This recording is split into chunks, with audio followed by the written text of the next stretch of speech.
Welcome to Nerds at Church, a podcast about nerdery and the Bible. I'm Pastor Emily, and I use pronouns like they, them, theirs. And I'm Pastor Kay, and my pronouns are she, her. In this episode, we'll discuss the readings for the fourth Sunday of Lent, which this year falls on March 14th. Check out the episode description for links to the Bible passages and other references we make in this episode. Our deep dive for this episode is just our first reading, which is weird. There's no other way to put it. It is weird. Some parts of the Bible are just extraordinarily odd to modern sensibilities, and this is one of them.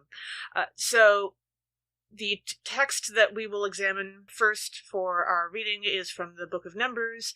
It involves Moses and some poisonous serpents and God and the Israelites, and there's a snake on a pole. Not snakes on a plane, but a snake on a pole. You just stole one of my references! I mean, I think we can both make this reference. It's not pie, Emily. There's not fewer Samuel L. Jackson references if I make one and you make one. Details. I was just looking forward to it, and then... I don't know. I'm also still very curious as to whether the snake on a pole, was it a statue of a snake made in bronze? Or was it, did they actually take a snake and coat it in bronze, presumably either killing it in the process or was it already dead? Or do we have to care? I don't know. Again, part of the weirdness of this text.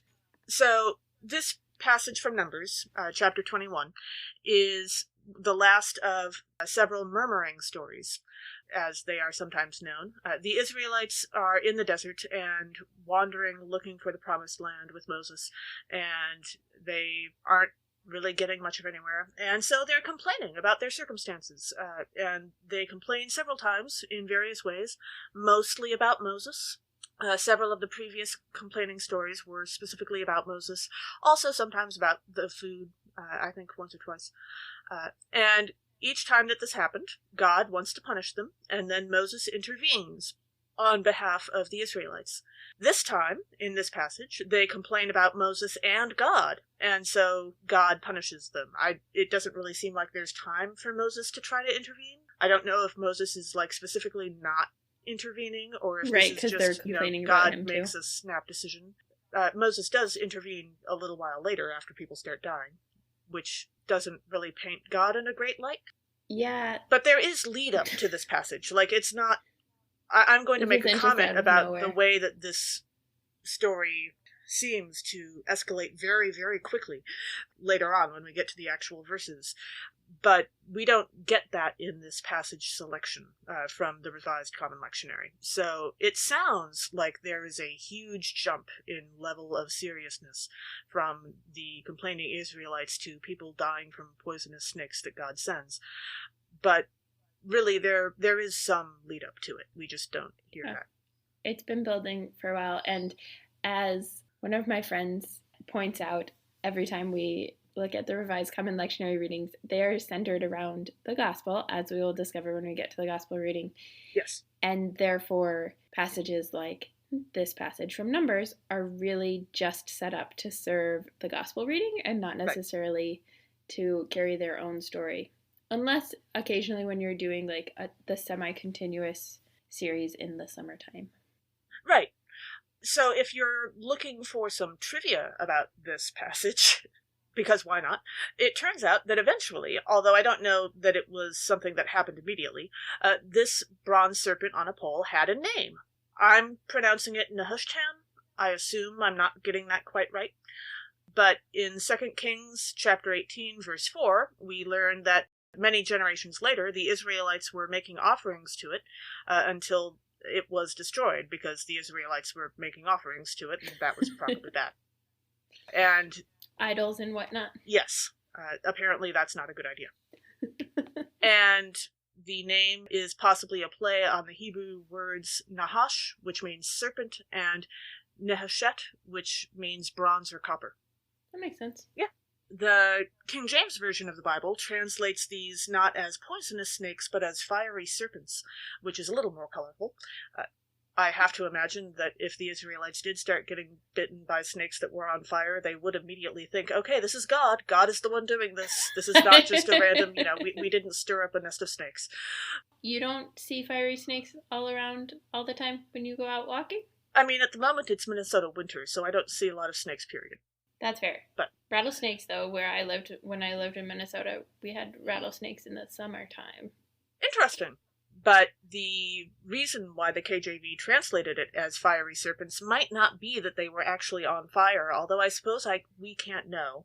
They might have been. But also, the Hebrew word used to describe the snakes is seraphim, from the verb seraph, to burn, which is probably what it felt like when they bit you, so that seems to fit.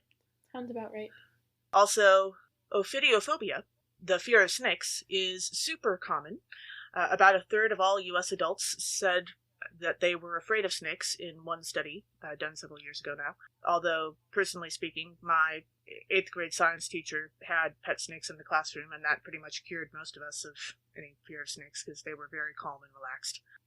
Nice. Impressively chill for, an animal that had to be around middle schoolers on a daily basis. Smart teacher. Yeah. So maybe we can just take this passage as an example of how truly different ancient Israel was as a culture compared to us now, because I'm sure that there are cultural notes and idioms and references that we are probably not getting in this passage that would make this make so much more sense. Probably. Yeah. Speaking of cultural references, indeed, one of the things that is also connected to this passage is what is commonly used as a symbol for medicine. It's the serpent entwined rod that is used by the Greek god Asclepius, who is a deity associated with healing and medicine. There's actually 2 different symbols that sometimes get mixed up, partly depending on which country you're in and partly depending on what you Google. Or how closely people are paying attention to their clip art. Yep. So the Asclepius one is, I think, the more official one, and certainly the one that is more similar to this bronze, maybe not bronze, serpent that Moses lifts up on a stick. The other one is really connected to the god Hermes, and it's 2 serpents twined around a rod with wings over it for Hermes, right. Obviously. And the first appearance of the symbol outside of Greek mythology is actually from the Torah in Numbers.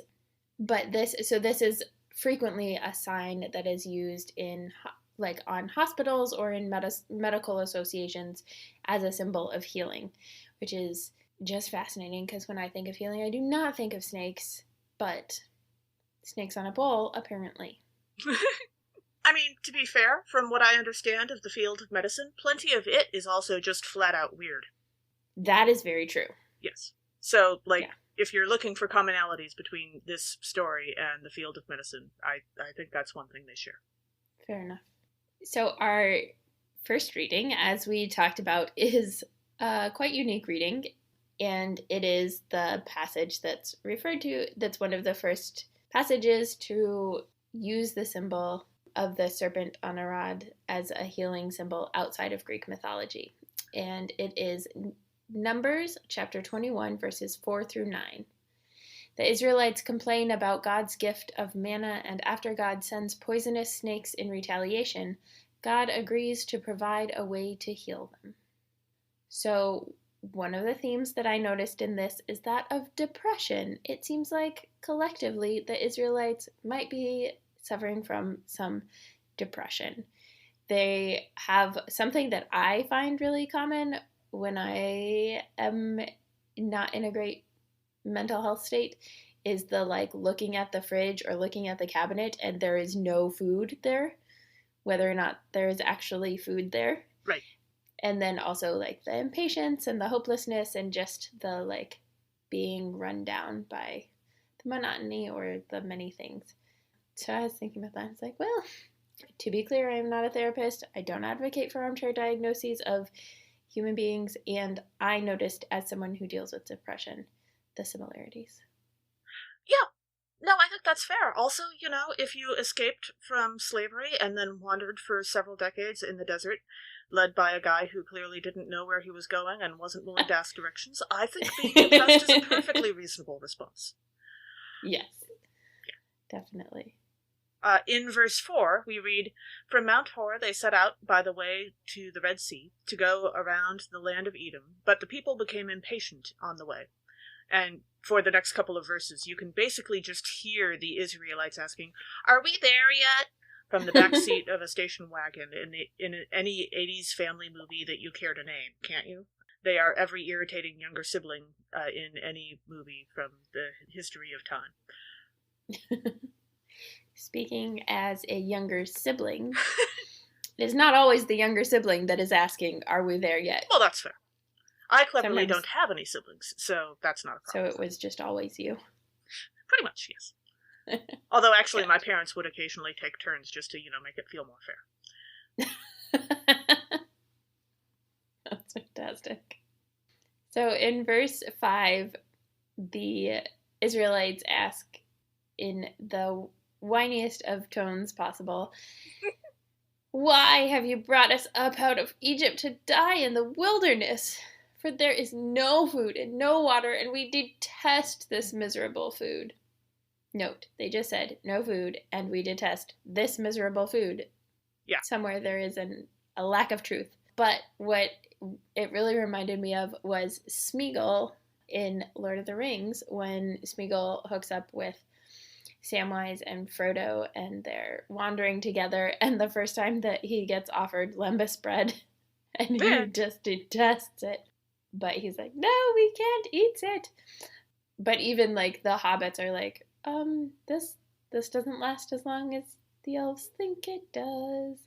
But all in all, the main moral of the story is lembas bread. Also, I think it's kind of hinted in both the books and the movies that lembas bread essentially tastes like a communion wafer, and so it's pretty easy to get tired of it. Oh, I thought it tasted better than that. I mean, it wouldn't take a lot, but... It's true. Maybe it tasted like a slightly cinnamon-flavored communion wafer? Maybe. Communion wafers are the things that it's no wonder they use them for communion, because it's easier to believe that it's Jesus than that it's bread. Yes, that's fair. I love the connection. Anyway, we can get into that probably this summer. I feel like we'll talk about communion and bread a fair amount. I just During have this the 6 feeling. weeks of, yes, Bread month. The Great John Bake-Off. Y'all are welcome to submit suggestions to nerdsetchurch@gmail.com, but we're going to have a special series this summer for bread time. And if you have some beautiful, especially puntacular titles for this short series, we would love to hear them. Yes, all the bread jokes, all the time. Just saying. Because we are going to have 6 straight weeks of bread from the Gospel of John, and really you can only do that so long before you start wanting to, put a snake on a pole. So. Truth. Also, it feels kind of weird that we're doing that passage this summer instead of last summer when everyone was baking bread all the time because of the pandemic. Really, we should have, protested and insisted that the lectionary years get switched up so that we could have done bread last year. I mean, with the amount of, kerfuffle that happened about, whether or not communion was valid. Oh, yeah, that was a thing. Virtually. Yeah, there's no way they were going to someone tried to change how the date of Easter would be calculated. So. Yes. We might be wandering off slightly. So. Just a little bit. Speaking of wandering off, the Lord, in verse 6, sends poisonous serpents among the people. I bet some people wandered off right quick on that one. I hope so.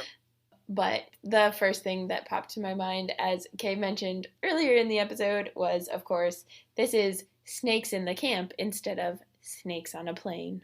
Yes. And I would imagine that they would have had it with those snakes at some point. Yeah. Mm-hmm.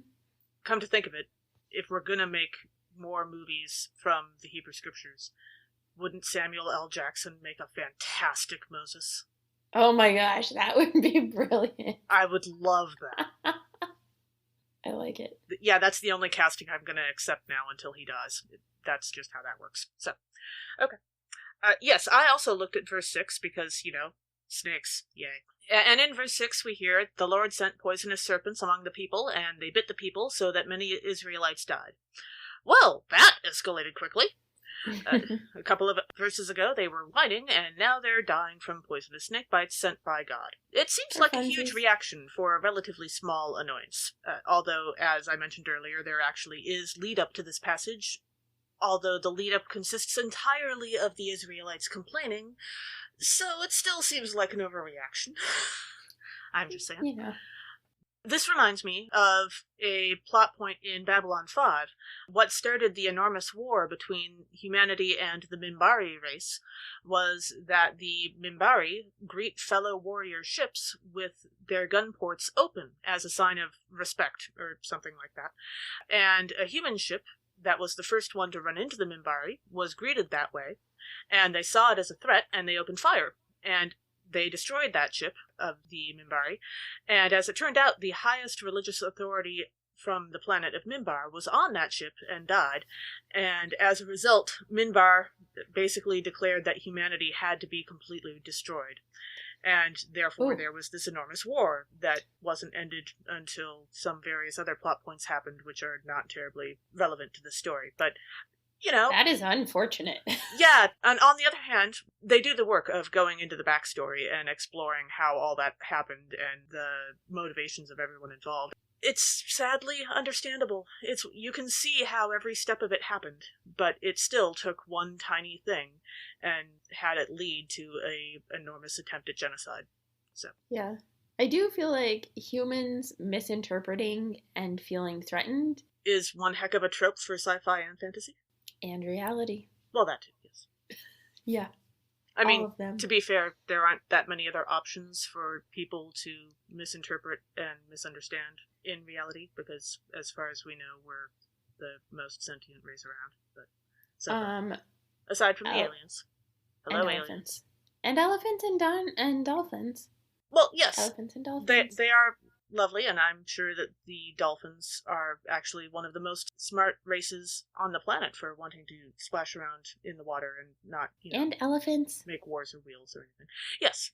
Elephants, however, don't have the excuse of getting to splash around in the water and be silly all day. No, but have you seen their trunks? They can splash around in the water pretty well. Well, yes, that's true. We might be wandering off again. For the record, we have both had our coffee. Yeah, we have both had our coffee and not very much sleep. I also think that it's just on point because this is literally wandering around in the desert day. Yes, that's fair. There are a lot of those in the lectionary. Snakes. Yep. Yeah. So, on a happier note, let's talk about Ephesians chapter 2, verses 1 through 10. We can't avoid sin or earn God's grace. Grace is only ever a gift. So, a very surprising, I'm sure, theme for this passage is, in fact, grace. Yay! This is a favorite passage for Lutherans. Also, other Christians, but Lutherans kind of claim it since grace is our big, shiny thing. Yes, one of the themes that comes up in this passage is grace, this idea that we are just gifted God's love, and it is not something that we can earn. I think Desmond Tutu's the one that I know the quote from, but the idea of grace as you can't do anything to make God love you any more, and you can't do anything to make God love you any less. So then the question becomes, what are you going to do? And I really love that. And there are people who get genuinely freaked out by that concept. It's depending on your perspective, both of those have ways that they are very scary concepts. And also I always kind of end it in my head with God saying, yeah. But you would. But whenever we talk about grace, I can't help, especially right now as I'm in the middle of reading the books, think of Graceling, the book series by Kristen Kishore. And there are particular people in this universe who are gracelings. They are graced with some ability that supersedes any normal human capacity. And the way that you know a child or adult is graced is that their eyes are two different colors, but all of the babies are born with eyes of the same color, and then at some point they settle into two different colored eyes. And I'm pretty sure that's based on real life, because babies' eyes actually do change color. Most babies are born with blue eyes, and then they settle into something else. Yes, the timeline is a bit different, but yes.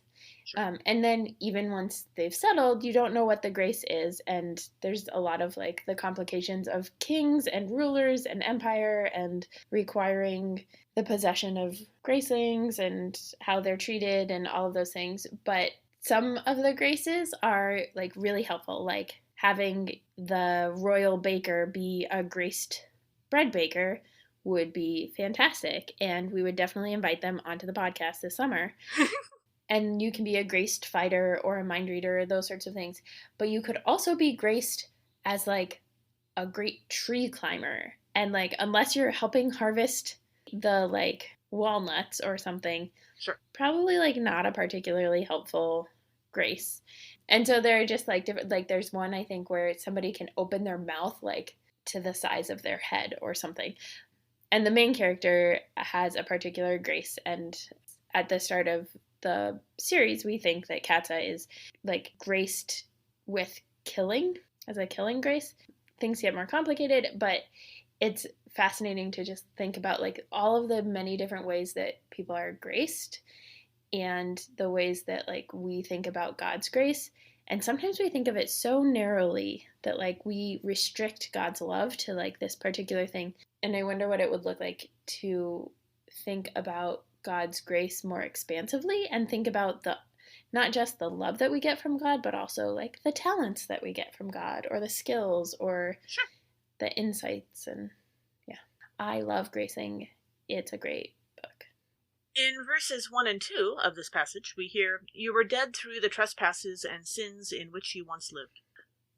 So this whole concept of being dead in sin is kind of a difficult one to discuss with people who didn't grow up in the Christian church, like when you're explaining how Christianity works. Mm-hmm. One useful way that I found to talk about this concept with people who don't have the Christian context is the idea of jadedness or being traumatized by one's experiences.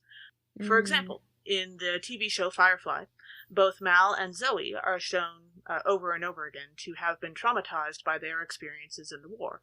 Sin, both committing it and experiencing it from others, can traumatize us and make us feel, in some ways, as though we are dead, whether it's emotionally or whether we just don't have any hope or so on. It's not a perfect analogy, but I have found it to be helpful when talking about what dead in sin means. That's a really good one. I always struggle with that too, of like, what does it even... Yeah, I like that example. Yeah, like a moment ago, you were talking about wanting to spend more time imagining the expansiveness of God's grace, and one of the things that sin does is it shuts down our imagination and our ability to believe in the expansiveness of God's grace. So, Mm-hmm. Yeah. As I was reading Ephesians in verses 6 and 7, we read that God seated us with God in the heavenly places in Christ Jesus, so that in the ages to come, God might show the immeasurable riches. And of course, my mind immediately went to Scrooge McDuck in DuckTales and the like ginormous piles of gold that he had, and like the... And swimming through them. Yes. Yeah, and the swimming through them, and in the opening credits in DuckTales, if I remember correctly, do show them like swimming in the piles of gold. And yeah, and I just was thinking about that, and then of course popped into my head dragons and The Hobbit and D&D Sure. and all of those other things, but Scrooge McDuck. When we reach verse 8, we hear, "For by grace you have been saved through faith, and this is not your own doing, it is the gift of God." So in this case, we're talking about God's forgiveness. That's what grace is. But really, this is true of anybody's forgiveness. It is always a gift. It can't be mathematically calculated and then forced out of someone. Like, if someone did something to you, they couldn't figure out a list of things that they could do that would mean more or be more powerful to earn your forgiveness, and then once they did all those things, you would have to forgive them. No, that's not how this works. No one has to forgive someone else. Mm-hmm. And when someone does try to force forgiveness, it's always creepy. And usually abusive. Yeah. It's abusive if they manage to pull it off. It's creepy if they don't. Actually, it's creepy if they do. Yeah. Don't force forgiveness. It's a Yeah. bad idea. Don't even Don't hint do at it. trying to do it. No. Nope. Mm-mm. Again, going back to the TV series Babylon 5, it's made clear throughout the series that no one else gets to tell Jakar or the rest of the Narn if or when to forgive the people who enslaved and oppressed them for generations. That's something that they might do, generally on an individual basis, both in terms of offering the forgiveness and forgiving individuals more so than forgiving the entire race of people who did that. But it can't be forced. There is no timeline. You don't tell someone when they need to forgive someone else. That is only going to teach them that they shouldn't trust you, which apparently is true if you try to do that. So, yes. That's one of the themes also in the Ember in the Ashes series that's really interesting to tease out of like the complexities when it's like millennia of like different groups oppressing different groups, and yeah. It can get complicated. Forgiveness has to come from the person forgiving. It can't be from anybody else or forced. As I was reading verse 10, the first half of "For we are what God has made us," and I was thinking about Battlestar Galactica, which I am working my way through, and that the Cylons themselves supposedly are what humans made them, right? They are created from humans, and humans created them in this particular way, and so they are fulfilling that. And, pretty quickly we find out that there are quote-unquote skin jobs, but ones who look like humans that have evolved since the humans created the Cylons that don't look like humans, but... Yeah, technology is not necessarily evil, but it does have its dangers. Mm-hmm. And anything that like humans create are going to be created at least somewhat in their image, and that does not bode well for anybody that wants to avoid violence, really. Yeah. Our gospel reading for this Sunday is John chapter 3, verses 14 through 21. Jesus explains to Nicodemus, a respected religious leader who visits him one night, how salvation works. Again, with the obvious themes this week. That's just my loopy brain today, I guess. One of the themes in this passage is, of course, salvation. And salvation is a kind of particular word, I guess. It's not as common. It's a Christian word. It has specific meaning in the Christian context. It means something completely different outside of the Christian context. Yep. And so, like, when we think about salvation, it is, right, saving. Yes. I think there are different ways that we understand what salvation means and looks like and what it means to save. And is it something that God does, or is it something that people do? Mm-hmm. And is it something that is in the present or in the future? And I think about it in respect to Ember in the Ashes series, where the scholars are largely enslaved, very oppressed.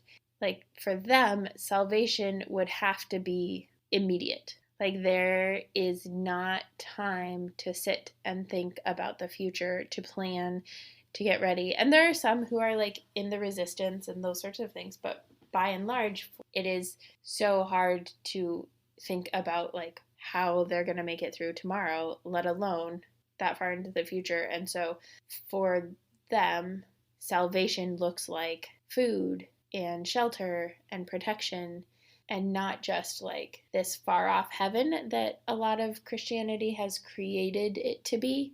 But I think it's more helpful when we think about salvation. And Luke does a really good job of this, less so in John, but that when we think of salvation as a thing that happens here and now, yes, and not after we die. And that's, I mean, Jesus focuses all the time on the here and now. Yes. His concern is that people have enough to eat, that people are healed, that people have community and that communities are restored to each other. That the fig tree produced some fruit already. Yes. I think especially in the context of this passage where verse 16 gets so bizarrely used to mean a thing it doesn't really mean, which we'll get into, making sure we understand that salvation is a thing that happens collectively. Yes. To communities, to peoples, to worlds, to the cosmos even, and it's a thing that happens here and now. As we dive into the verses, in verse 14, we read that, "And just as Moses lifted up the serpent in the wilderness, so must the human one be lifted up." And I immediately thought, well, Jesus sounds just like a Silurian from Doctor Who. The like serpent people, the reptilian people who for a long time are like living in the earth. But yeah, thinking about them. In verse 16, of course, many of you will be familiar with this verse. "For God so loved the world that he gave his only Son, so that everyone who believes in him may not perish, but may have eternal life." Emily is going to get into the many ways that this verse has been taken out of context. Yeah. Among other things. And some of the language in how it's been translated has gotten fairly weird.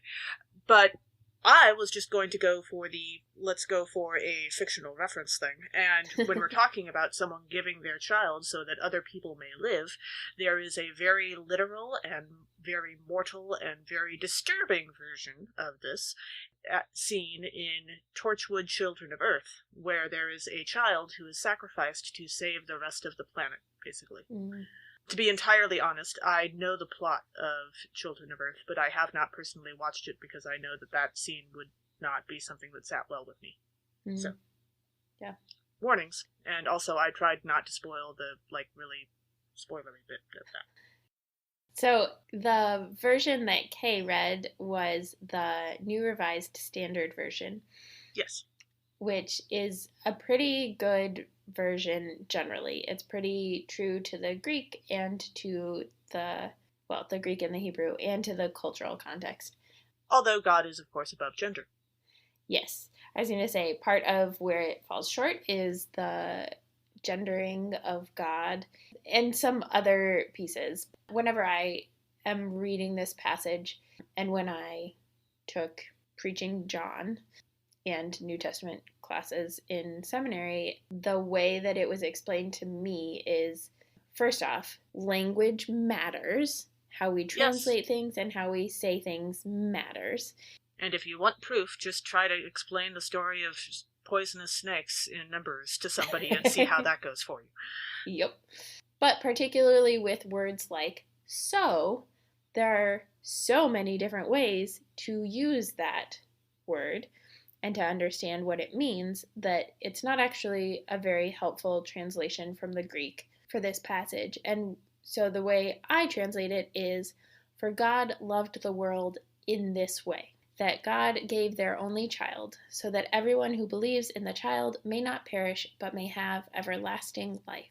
And that changes the way the verse itself is read. It is not that, like, God loved the world so much that God gave God's only Son, but this is about how God loved the world, not how much. And I think that that makes a difference, especially as you'll get into in the next verse, okay? But it makes a difference in how we understand it. And it, like, I've never understood why people at like football games and stuff hold up signs that say John 3:16, because I'm like, I don't, what are you trying to tell me? I am a pastor and I do not understand what you are saying. I have, however, seen people at protests holding up signs that say John 3:17, and that one I get. Yes. Yeah, I think... Which we'll get to in a minute. Yeah. John 3:16 does not make sense without John 3:17. Yes.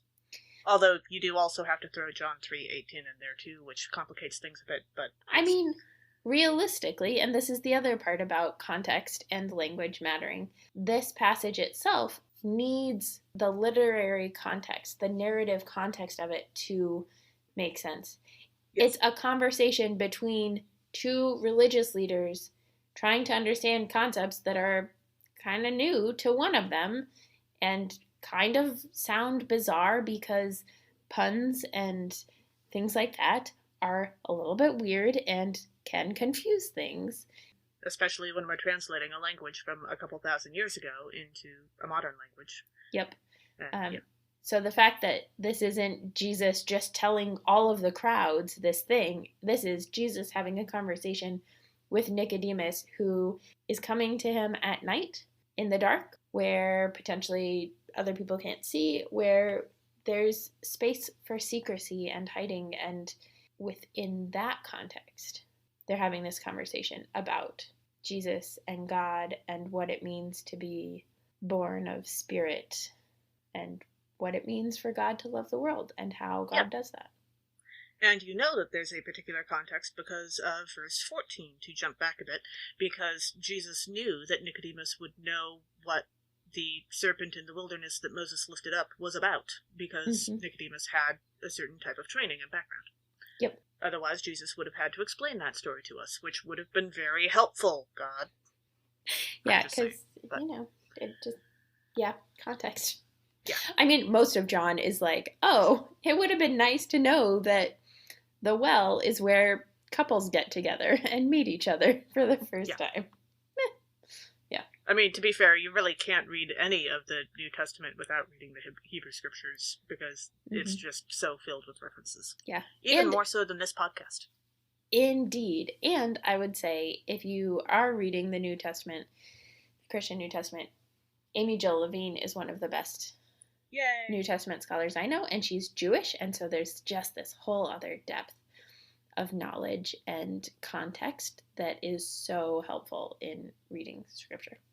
Yes. Another resource that I have very much appreciated is called the Jewish Annotated New Testament. She edited it. Which is wonderful, and goes through and explains many of these references and a lot of cultural stuff as well. Mm-hmm.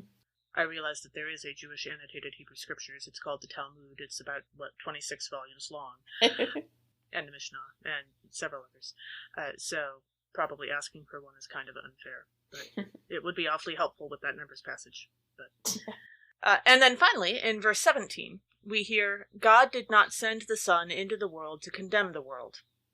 There are several people who I would very much love to tattoo that on their foreheads, backwards, so that they could see it in a mirror. Be a good reminder. I'm very fond of this verse. But the point is that God's plan is not to redeem us by killing us. That is not how this is supposed to work. That is not what God wants to do. God is not a sadist. Unlike, perhaps, the writers of the TV show Lost, who were very fond of wrapping up all of the characters' morally gray storylines with their deaths. Again and again and again. Strong feelings about this. Like, I only got 3 seasons into Lost because eventually, they took the phrase jumping the shark to a whole new level in terms of just they had a storyline, and then something truly bizarre would happen, and then the character would die, and then they would never explain it. Yeah. My dad watched Lost, and I would occasionally, when I was home, watch it with him, but... And then it turned out that they never actually had a plan in the first place. They were just kind of making it up as they went, and, it was so frustrating. But yes, I understand that is a common storytelling trope, because it's a neat way to tie things up if you don't know how to handle the ethical, murky waters of a morally gray storyline. Just kill them, and then you don't have to worry about it anymore, because at least they're dead. Assuming that they stay dead, I suppose. That's what happens, and that's one of the critiques of the Harry Potter books, is that's what happens with particularly Snape, where he ended up that he was in fact working for the Order of the Phoenix the whole time, and or Dumbledore more directly, but he was still a morally ambiguous character. He was not just good. You don't get to abuse children and just, wander off and... Yeah, and so, in those cases, that so frequently happens where that person ends up dying instead of having to live with the consequences of their actions and take responsibility for changing and turning and doing a new thing. Yes, and for the record, the TV tropes page of this trope is called Redemption Equals Death, and we will link to it. Thanks for joining us. Catch us next time when we'll discuss nerdery connections to the scripture readings for the 5th Sunday of Lent with our special guest, Francisco Herrera. This podcast has been produced by us, Kay Rohloff and Emily Ewing. For more fun, check us out on Twitter and Facebook at NERDSATCHURCH, or contact us at nerdsatchurch@gmail.com. Also, if you like what you've heard, rate us or leave us a review on Apple Podcasts, Facebook, or wherever you catch your podcasts. If you appreciate what we do or want to get actual transcripts of the podcast episodes, consider supporting us on Patreon at patreon.com/nerdsatchurch.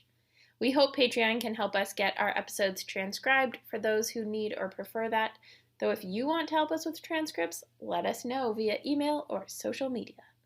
As the ancient Christians said, Pax Pax vobiscum. vobiscum.